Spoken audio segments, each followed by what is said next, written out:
This is 10mm plywood. It's a full sheet, so 1.25 m across. I've got it set at the correct depth. This is a 5 Ah battery.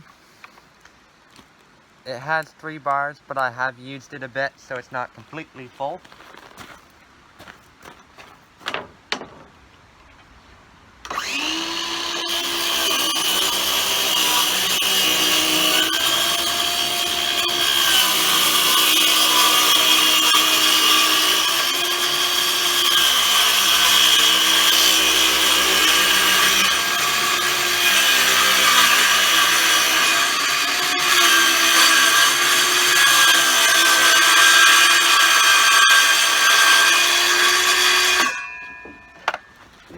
I think it did it pretty good.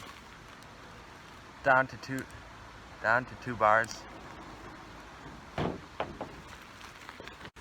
just in case you're wondering, this is a true grip clamp and tool guide. It is extremely useful for cutting plywood because, as you saw, I just clamped it down and cut, and this is all the same size.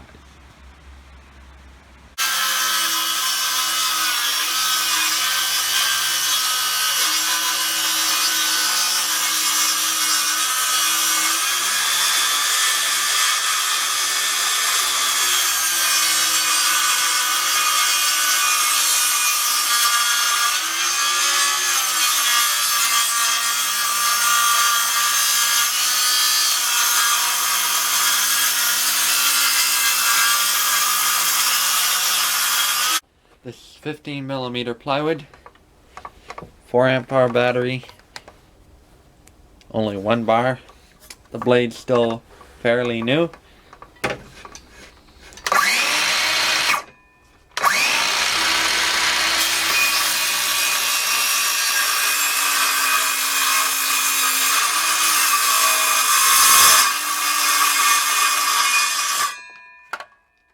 Cuts pretty well, if you ask me, for an almost empty battery. So a little power test. I'm just cutting this stuff, which is what I kind of bought this saw to cut. It's a 4 Ah battery, 1 bar. It was at 1 bar before I used it for a bunch of wire wheeling with the straight grinder, so it should be almost empty.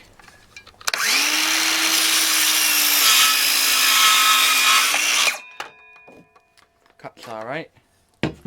5 Ah, fully charged.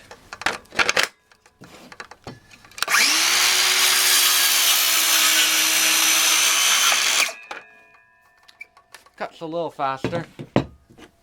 Now let's just, for fun, use a 1.5 Ah battery that is not fully charged.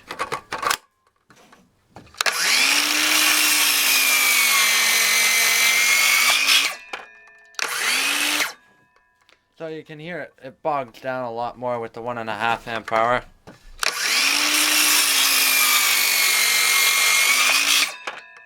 But it can still cut with it. So you can pretty much use any battery you want on this, as long as it's the slide type and 18 volt or 20 volt max, depending on where you live.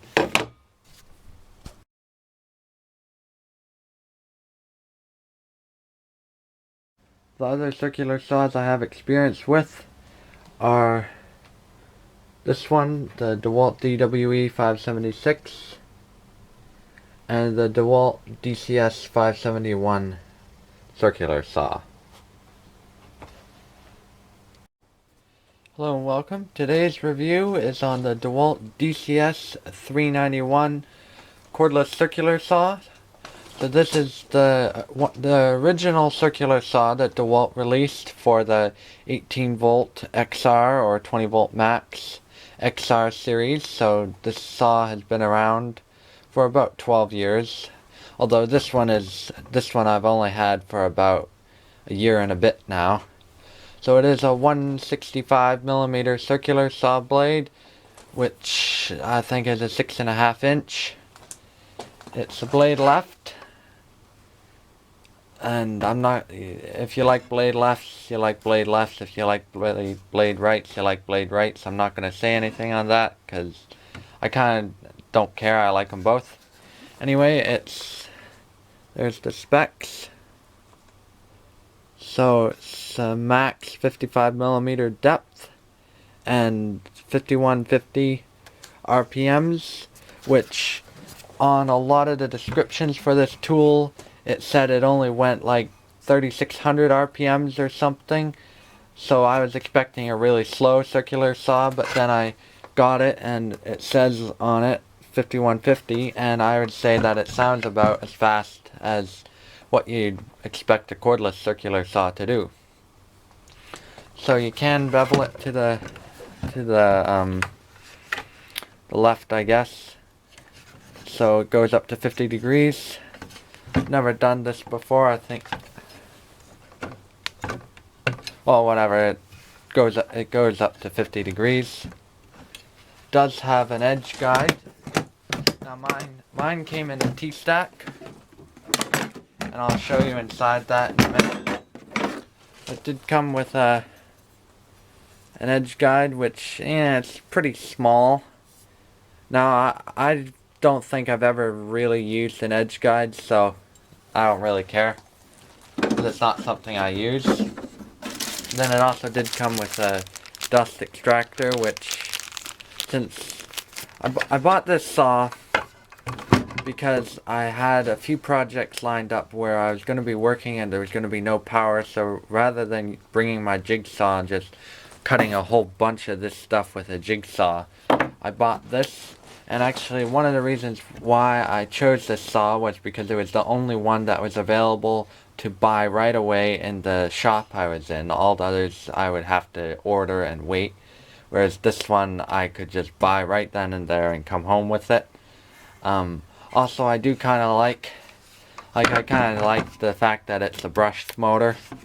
Like, sometimes it's just nice to have something that's just a simple tool. It's just a saw. It has a trigger that turns it on and off.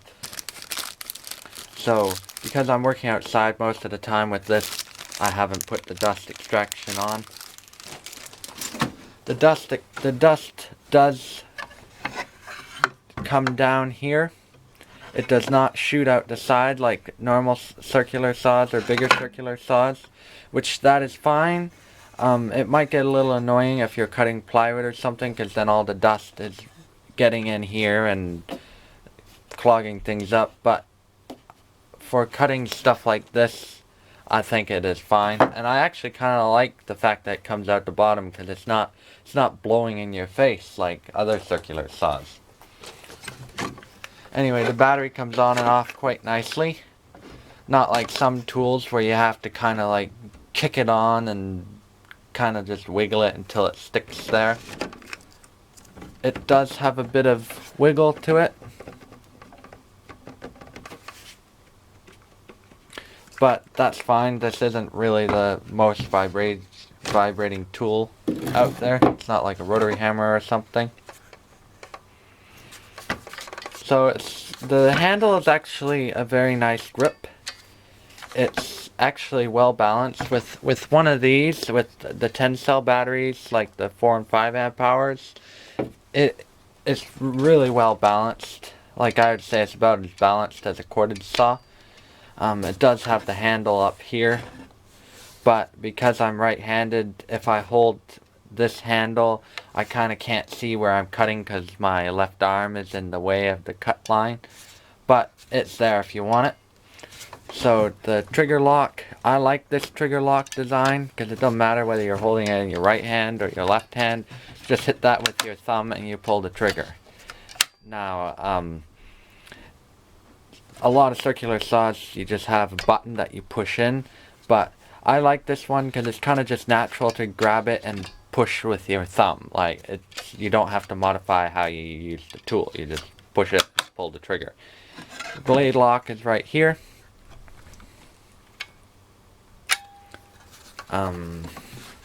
Now, it does have a depth gauge. Now I like this depth gauge because you have a nice big lever over here. You aren't kind of just trying to get your fingers in here, and so you just flip that and there's your depth gauge. And it does, I don't know if you can see that, it does have a little arrow. So you can set it to, like, say you want to set it to 35, you can set it to 35. Blade wrench is stored right here. So it's just a little Allen key. The build quality, I would say, is good enough. It's not the toughest saw out there, I would say, but then I don't really intend to go around dropping this and throwing it around, so it's good enough, I think. And it does, you can take this cap off with 2 screws to replace the brushes if you ever need to replace them. It is a standard brushed motor, it's not a canned motor, so that is good, I think anyway. So it has a plastic blade guard. Like, it's okay, I guess. It's a pretty tough guard. It does wobble a bit, but it's a nice tough plastic. But I'm not gonna say that I like that, because personally I want a metal blade guard on everything, like magnesium or aluminum or steel or whatever the base is made out of. I want the blade guard to be made out of the same material as the base. So anyway, that's most of these saws this size anyway have a plastic blade guard on them, so it doesn't really matter. So the base is, I guess, wide enough. You do have the motor sticking off far off this end, but the base being small keeps it nice and light. And it does have a corner cut out, so when you have a battery in it, just go like that, and it can sit on the corner, and the corner. Because when you sit like this, it's a lot of weight, and also sometimes if you have it up higher, it does tend to tip. So you can just go like that. Now, one thing I do not like at all about this base is how thin this piece is. Because I'm right-handed, most of the time I have the saw in my right hand. I'm holding the piece of wood in my left hand, and so I'm holding the wood and the speed square. So it's like this. So this is all that's on the piece of wood that I'm holding. This is all on the piece of wood I'm cutting.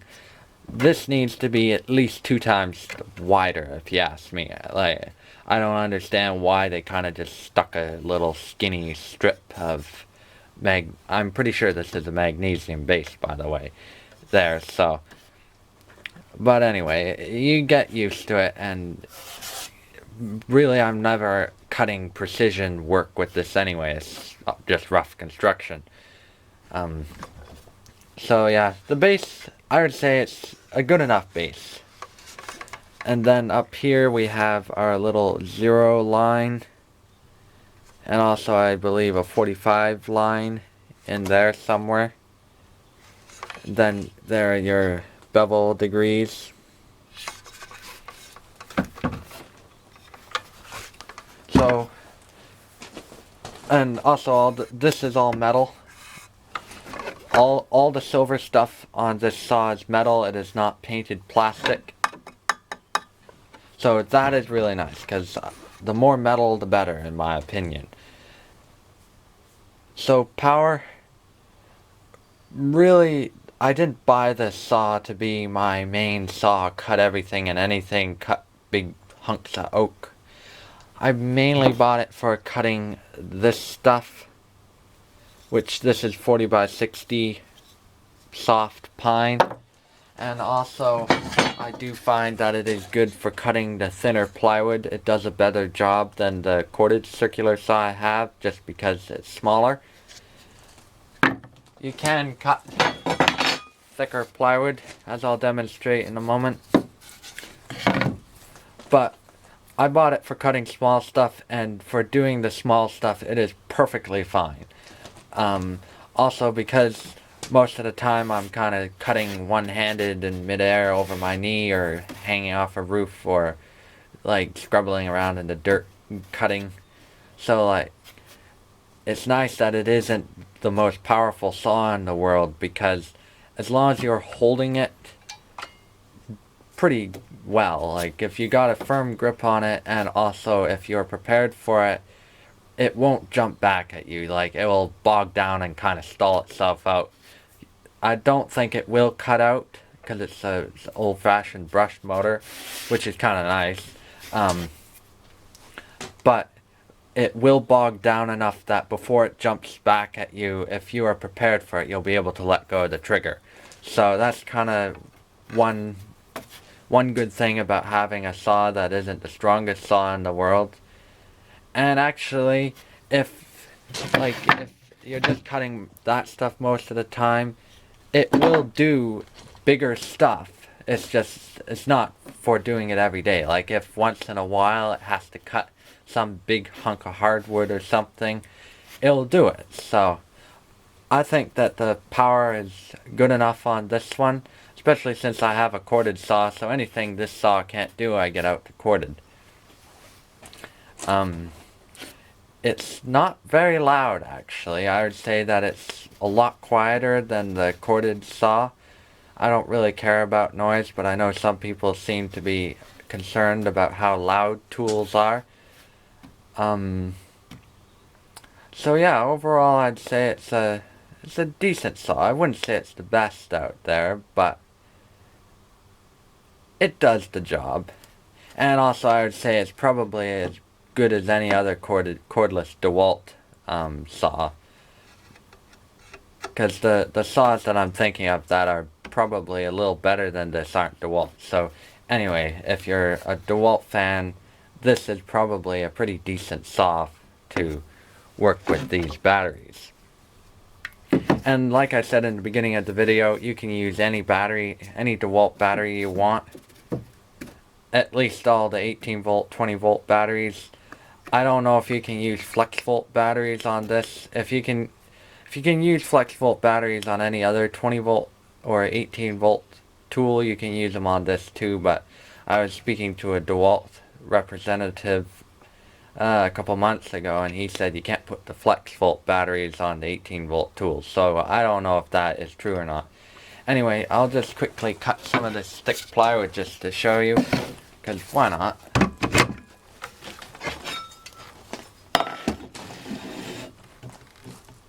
Just move my camera.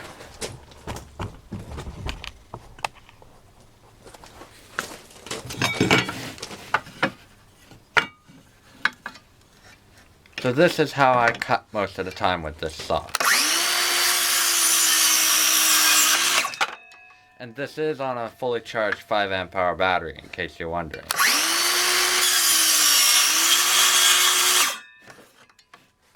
It is a good idea to adjust it to the right depth so that the guard doesn't get caught on your wood.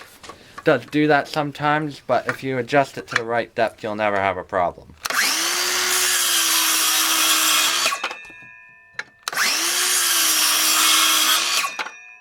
So, cuts it fairly well.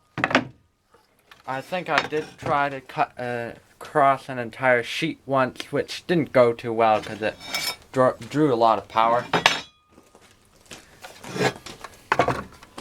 So, anyway, now I'll just show you in the box quickly. So, this is inside the box. So, saw goes here. Obviously, it has to be put down all the way to fit in. But saw goes there, guide there, dust extraction doohickey wherever you want. This spot is for the charger, but I bought mine bare tools, so it didn't come with a charger. Then you can put 5 or 2 or 1.5 or whatever. You can put batteries in there. You have both slots. And you can store a battery on the tool, and there's definitely plenty of space in here to stick more batteries if you want. I don't really see anywhere where you could store spare blades, but I suppose you could store them here. Yeah, that looks like where you'd store your blades. Now it is a T-stack, so it's compatible with all the other T-stacks. The only thing I'm going to say about this T-stack is that for whatever reason, it has this kind of cheap, thin, almost just packaging plastic in the bottom, which I don't quite understand, because I'll just quickly show you. In like the grinder block box, and the planer's the same. You have this nice tough insert.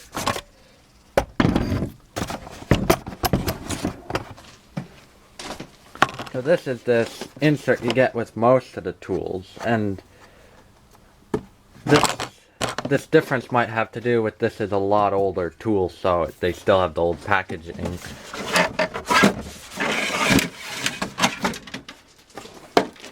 To see the difference? See the difference in thickness there? So there is a bit of a difference. Again, it's alright. And you could almost just take this out and just have a foam insert, or just put the saw in here without the organizer.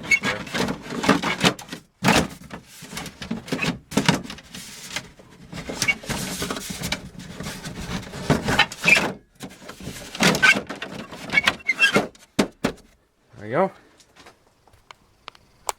So, anyway, I think I've covered everything I wanted to talk about this saw, but I'll come back and say goodbye in a minute, because I'm sure I'll think of a few little things to talk about.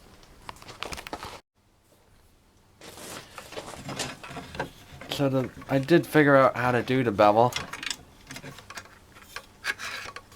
Just like that.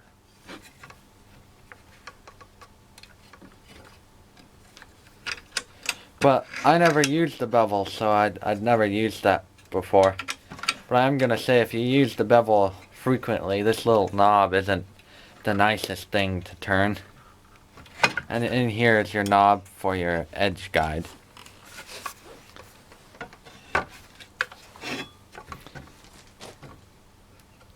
So overall, I know that a lot of the things I pointed out, I've kind of gone, it's not the nicest. But for the most part, I just bought this saw for just slicing this stuff places where there's no power, and also when I'm just doing one or two cuts and don't want to get out all the cords and stuff. So for that, it is perfect. It does what I want. It does what I want it to do, and it wasn't that much difference in price from any of the other saws. And I was gonna buy the Makita version of this, but I didn't have the Makita batteries at that point, so I just bought this one because it was quick and easy. And it's turned out to be a really nice saw. I have used it a ton, just because slicing this stuff is something I do quite frequently. They do have a new version that just came out. A new version of this. I think it is the DCS391. It is basically the same saw, and it still has the plastic guard on it and stuff. The only difference is it's a brushless motor, and it has a rafter hook as far as I can tell. Maybe a bit more power, of course, but anyway, this saw is still around. You can still find it a lot of places, although for all I know it might be discontinued soon. Although I do notice that a lot of the original 18 volt seem to stay around for a long time. And that is one of the things that I kind of have going for this saw, that I like about it, is that it's the original, so it doesn't have as many of the fancy computer chips and stuff that some of the modern brushless tools have in it, and it doesn't have like FlexFold Advantage or dust extraction wireless control or whatever it's called in it.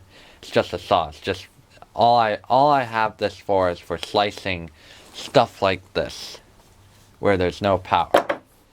Anyway, that is my review for this saw. I think I've covered everything I want to.